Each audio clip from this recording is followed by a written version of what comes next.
আসসালামু আলাইকুম রহমতুল্লাহ ওবরাকাতুহ। রসুল্লাহ সাল্লাল্লাহু আলাইহি ওয়াসাল্লামের হাদিসে মুবারকার মাঝ থেকে ছোট্ট একটি হাদিস আপনাদের সামনে উপস্থাপন করছি। রসুল্লাহ সাল্লাল্লাহু আলাইহি ওয়াসাল্লাম বলেন, ইত্তাকুন নার ওয়ালাউ বিশিক্কি তামরাতিন ফাইন লাম তাজিদু ফাবিকালিমাতিন তাইয়্যিবাহ। হাদিসটি সহিহ বুখারী ও মুসলিমে উল্লেখ আছে। রসুল্লাহ সাল্লাল্লাহু আলাইহি ওয়াসাল্লাম বলেন, তোমরা জাহান্নাম থেকে বাঁচার চেষ্টা করো, যদিও অর্ধেক খেজুরের মাধ্যমে হোক না কেন।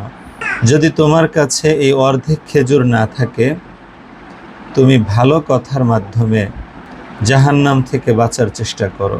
রসুল্লাহ সাল্লাল্লাহু আলাইহি ওয়াসাল্লামের এই হাদিসের মর্ম হলো, জাহান্নাম থেকে বাঁচার জন্য প্রত্যেকেরই চেষ্টা করা দরকার। যার সামর্থ্য আছে সে আল্লাহ পাকের রাস্তায় বেশি বেশি দান করে চেষ্টা করবে।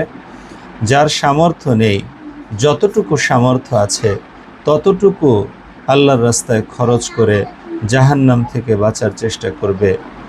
যদি একেবারেই আল্লাহর রাস্তায় খরচ করার সামর্থ্য না থাকে, তাহলে যেন মানুষকে ভালো কথা বলে, কল্যাণের কথা বলে হলেও জাহান্নাম থেকে বাঁচার চেষ্টা করে।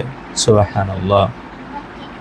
আল্লাহ রব্বুল আলামিন আমাদের সকলকে জাহান্নামের আগুন থেকে বাঁচার তৌফিক দান করেন।